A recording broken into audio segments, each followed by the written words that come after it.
If you're here to get some background information on the Invisible Woman, aka Susan Storm, then you are in the right place. Let's get into this.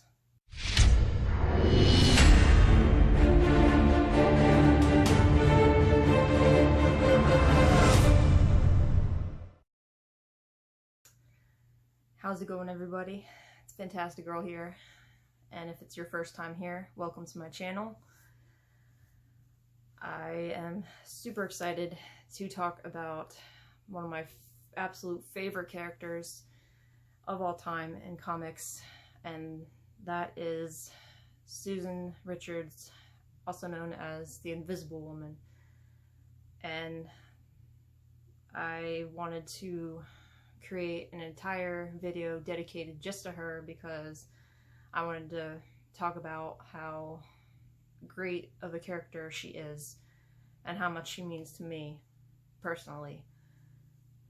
So if those of you who know about me by now know how much I love the Fantastic Four, and I love their stories, all the awesome characters that have been brought into the Marvel Universe. But one of my favorite characters that I love talking about and I love reading about is Susan Richards, the Invisible Woman. So, Sue, if I'm just gonna break down her history really quickly. So, Susan Storm was born in New York, so she's a New York City girl at heart. She has a younger brother named Johnny. They basically grew up together on Long Island to Franklin Storm, or Dr. Franklin Storm. He was a world-renowned surgeon. He was one of the best in the world, and so she grew up pretty comfortably as a kid, but it wasn't until the accident that killed Johnny and Sue's mom that's when things got difficult, and she was forced to look after Johnny on her own, basically, because her father went into this deep depression and started gambling and drinking. He was an alcoholic, so that didn't really help anything, and so she was kind of forced to take on the mother figure for Johnny, because at that point their mother had died in the car accident. So that was her first traumatic event that happened in her life, and going through all the stories of Fantastic Four, she's been through a lot, seriously a lot. And I know, personally, I feel like she's a very underestimated and underrated character, like some of the other women in the Marvel Universe, which I love a lot of the women of Marvel, like Storm, Jessica Jones, Jean Grey, Black Widow. So the list goes on and on. So today I just wanted to briefly go through some iconic Invisible Woman moments and briefly just talk about her powers a little bit. So when we first see Susan Storm, she is, well, pretty much engaged by that point to Reed Richards, who eventually becomes her husband. And at first they make it seem like she's the damsel in distress in the comics, in the early comics, from the 60s. So just seeing how much she's grown since the first issue up until now is just astounding, or fantastic. And because at first she was always being the one who was kidnapped because she couldn't really defend herself, which leads me to her abilities, and I'll just briefly talk about them real quick. So Sue, she obviously can turn invisible, but there's a lot more to just that. While she can make herself and other things, like other people, other objects, pretty much anything she can think of, invisible, she can also create invisible force fields with her mind.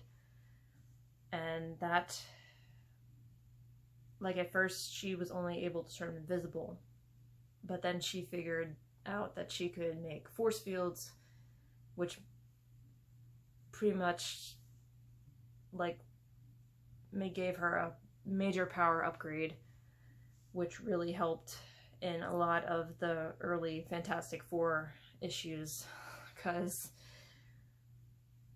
I mean, sure, the men were, like, pretty much had a handle on their abilities, but I'm sure it took her some time to learn how to use her invisibility and her force fields properly. And the thing with her powers is she really has to concentrate, like, really hard in order to be able to use them right, because once she loses concentration, then her powers just fade away. Like, so the minute that she loses concentration, her power just disappears. No pun intended. So, like, this is one of my favorite covers of her of all time. It's, I mean, all these bullets, they're just come flying at her, like, and you don't even see the force field that she has up, and all the bullets just get squished. So I love it. I love this cover. And this is one of my favorite Fantastic Four stories, which I recently did a video of my top 5 favorite Fantastic Four stories, and also recommendations on whoever wants to get into the Fantastic Four. So if you look at my channel, I have a video of that. So, but like I was saying, Stu has been through so much, and like most of it has happened after she got her powers, obviously. Well, she did go through a lot in her childhood and trying to raise her brother by herself, but after she got her powers was when most of the stuff happened. So I'm just gonna briefly go over a few monumental things that happened to her in the comics for those of you who aren't aware already. But first of all, I want to talk about her marriage with Reed very quickly. So, like I said, Reed and Sue were practically engaged already when Fantastic Four #1 came out, and it wasn't until Fantastic Four King Size Annual #10 that when they actually got married. But even in that issue, as this cover shows, like, all these villains just come and try to crash their wedding, which sucks. So, and since they don't wear masks, everyone who knows who they are, so they're basically superhero celebrities at that point. And like, even in the movies, they show like how like obsessive people are about them. Like they have all these people lined up outside of the Baxter building when the day they got married, or try to get married, I should say, and like their fans love them, and I'm definitely one of them. But anyway, I'm not I'm totally not saying that Reed is a bad guy. He has gotten better, I'll admit, since the start of their story, but I know a lot of other people have said this about him, and I'll just give my thoughts about that really quick. At first, Reed, he really did not treat Sue all that well, and that is one of the things that I kind of get upset about it, honestly, because Reed, as smart as he is, and I know deep down he loves Sue very, very much, and he loves their children just as much, but I think sometimes his mind and his ego gets the best of him, and that has always, I think, been one of their issues in their marriage. So Reed, he always like talked down to Sue sometimes, and like didn't really treat her as an equal partner, because I know when you get married, that's your partner, like with everything, not just with marriage, but with life. So Sue got upset at him quite a few times about that whole thing, and she's like, why don't you treat me as an equal? Like, we're married, we're supposed to be equal partners, and you don't treat me like that. And without getting much further into it, I have to say that Reed, sometimes he was just really downright mean to her, and that really made me upset. So, I mean, I have to give them credit. As long as they've like been in comics, they've always been like together. And granted, they are in fact one of my favorite Marvel relationships in the comics. Despite all their problems, I know how much they love each other and everything. So obviously Reed is a huge part of Sue's life, and as well as her children and her brother and even Ben. So like, she has always been the maternal figure of the group, and she cares deeply for everyone, not just her family, like her immediate family. She cares about obviously her family, her friends. I mean, for the most part, she's pretty friendly with everyone, except for people that like try to mess with her. I know a few times there's been like a few characters that have really pissed her off, which I wouldn't recommend that, because her powers are dangerous, or can be dangerous. So I would not want to get on her bad side at all. But anyway, she just, for anyone that she has any kind of love for, she is just a really great person in general. So that's one of the reasons why I love her so much, is how caring and loving that she is. She would do anything for her family and for her friends that she cares about. So that's one of the things. And also what drew me to her in the first place was her powers. Like, even though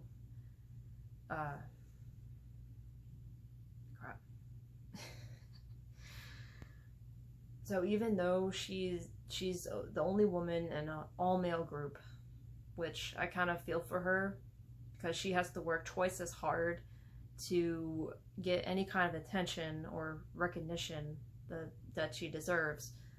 However, like, her powers, they kind of reflect her personality as like all the rest of the Fantastic Four. But for her, and for example, like, she probably feels like she's overlooked most of the time, and like she feels invisible. because she's a woman in an all-man group, and like I said, she has to probably like really, really try hard to get any kind of attention or anything. And I know, like, another one of Reed and Sue's issues in the past were him not giving her enough attention, because he would always be in his lab working, but so she would have to like really drag him out of the lab to get any kind of attention or love from him, which is kind of sad, to be honest. But anyway, I'm sorry I'm rambling. So, but in all, she's a very genuine, loving person, and not to mention very powerful. I mean, this woman, she can basically do anything she wanted. I mean, and most of her power comes from her force fields. And I think that's what a lot of people tend to overlook sometimes. I mean, yeah, it's a force field, but they're pretty much indestructible. I mean, except for a slight few things that have damaged her force fields in the past. But, I mean, for example, she was able to rupture the shell of a celestial, sorry. So that fact alone shows how powerful she is, and I love strong female characters that are just really badass and awesome. So yeah, that's what drew me to her in the first place. And so there is, when I found out that they were making a solo series of just her, I was so excited, because, of course, as I said, Invisible Woman's my favorite, and like the fact that they finally gave her her own miniseries, even though it was just 5 issues, I loved it. And there is a video on my YouTube that I'll put in the title card up here about me and my co-host on Comic Gamer Gals, Sanimation 5. If you're not following her, you should subscribe to her channel because she's awesome. But anyway, we did a video all about that series, and it was just to make things short, I'll just briefly talk about it. But it shows like this whole new adventure of Sue, and we get to see her in a whole new light. So it was very exciting to see happen finally. Marvel's First Lady finally got her own series, and I was super stoked about it. But anyway, back to that. So there's a lot of events that happen with Sue throughout the Fantastic Four's history. I think there was one key, well, a couple key moments that happened, but I'm going to talk about one very briefly, so this is not too long of a video. I think her transformation from Invisible Girl to Invisible Woman was very significant, and it mainly happened in the John Byrne run of Fantastic Four. Like, pretty much it started when, well, I'll just briefly go through this because there's a lot that happens, but briefly,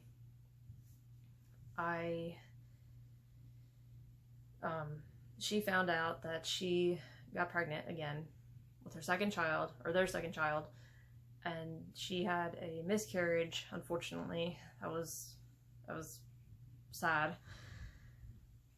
And obviously it affected her very deeply, as all miscarriages do for anyone. But for her, it was very emotionally traumatic. And so that gave one of their enemies the perfect opportunity to take advantage of her. And that trauma is what opened the door up for a villain called Psycho Man, or Hate Monger, or whoever you want to call him. So Psycho Man has the ability to affect or manipulate people's emotions. So he can make someone feel fear, doubt, and hate. So, and there's, this is the obvious clue to what happened. And this is a really awesome cover, by the way. It's a Fantastic Four number 280. So, and that was in 1985, so, and the John Byrne run, by the way, is one of my favorite runs of Fantastic Four. I think it's probably my number 2 favorite. But anyway, through that whole story, Sue is already grieving the loss of her child. So, like I said, that gives Psycho Man the opportunity to take advantage of her and basically turn her soul inside out and bring out a whole new persona that she never knew existed. And that's where this one comes into the picture. And this is Malice, Mistress of Hate, which is basically Sue's dark side. I guess you would want to call it that. I mean, I know they say everyone has a dark side, but Malice, Mistress of Hate is most definitely Sue's, because she is polar opposite of everything that Sue is. And you see in issue number 280 her transform into Malice just out of nowhere. Like in the beginning you see her as Sue herself, but she's also still dealing with the loss of her child. But then you come up to this part in the issue, and by that point She-Hulk is part of the team, so She-Hulk's in there. I love She-Hulk. So yeah, this is Malice, and she ends up fighting She-Hulk like right in the middle of the street. And she could have utterly destroyed her. I mean, she barely moved during that whole fight. And she just standing there laughing at She-Hulk and just crushing her under just everything. And so she ends up going with Psycho Man to the to where the microverse, they call it. Then I really like this cover too.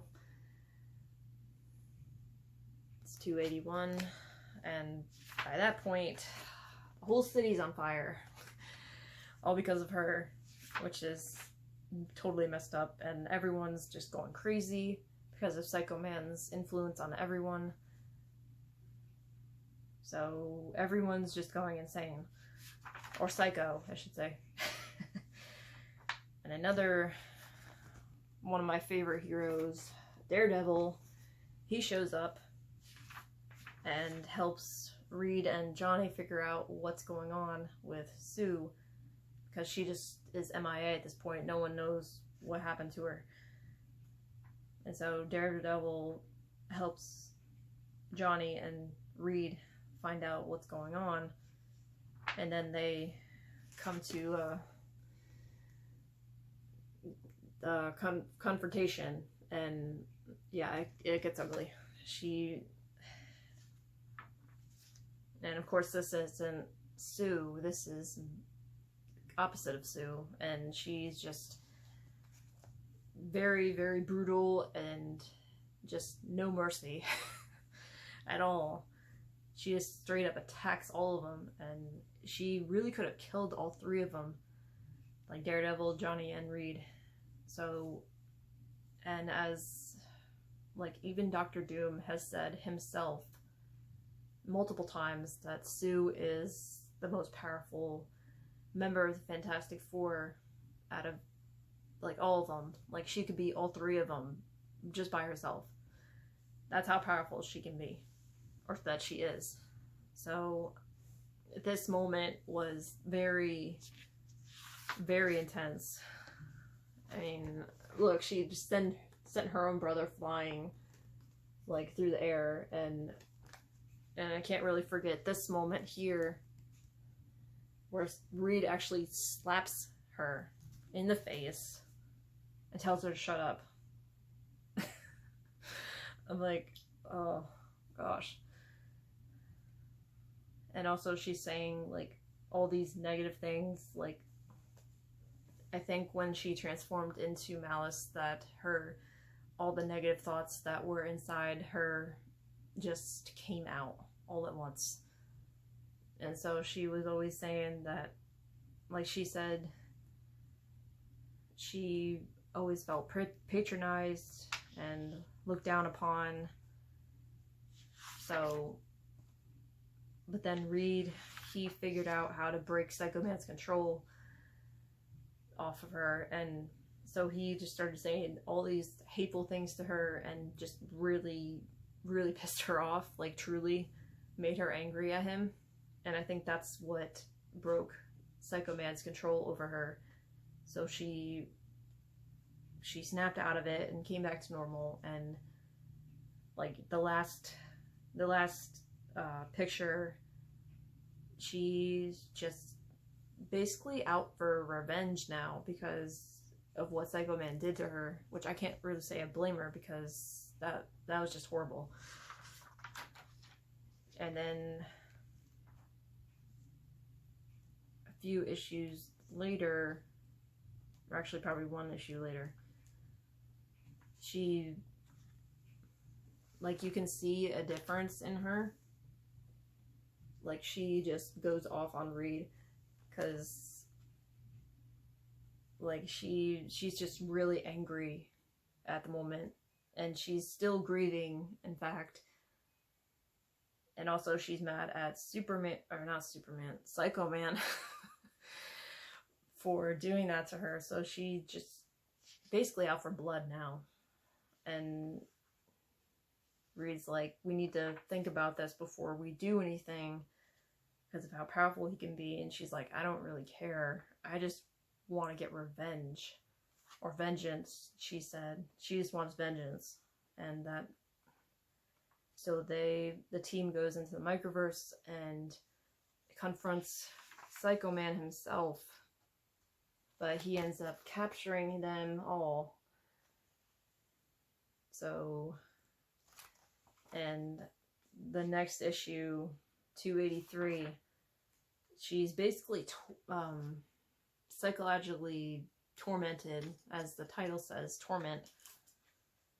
Like, she literally has to witness all her family die in front of her, which is horrible. And,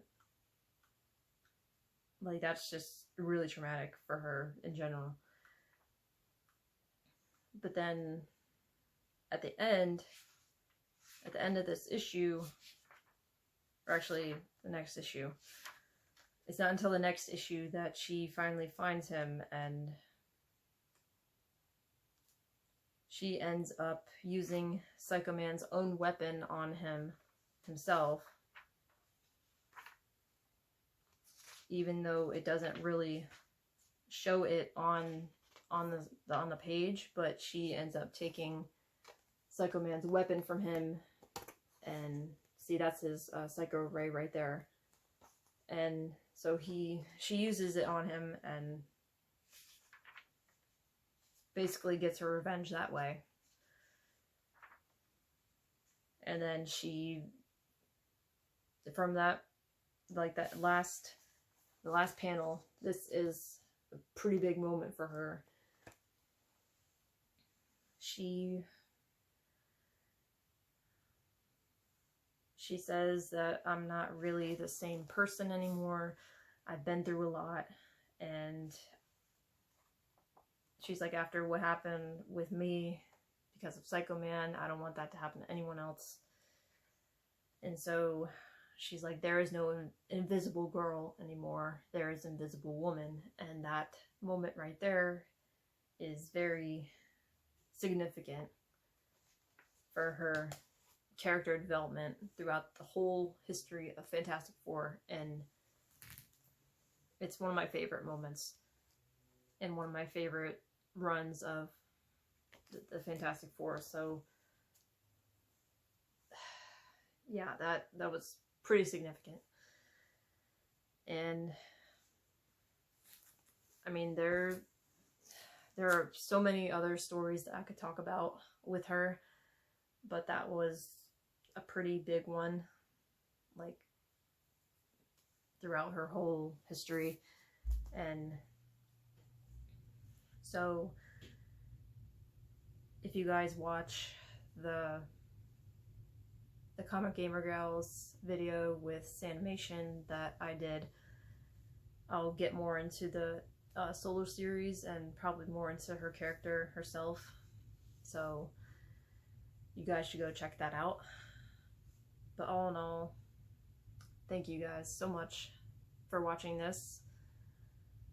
Like I said, I really hope that we see more of Sue, like, being shown more love and respect and recognition that she deserves, because she's a really awesome character and I love just everything about her.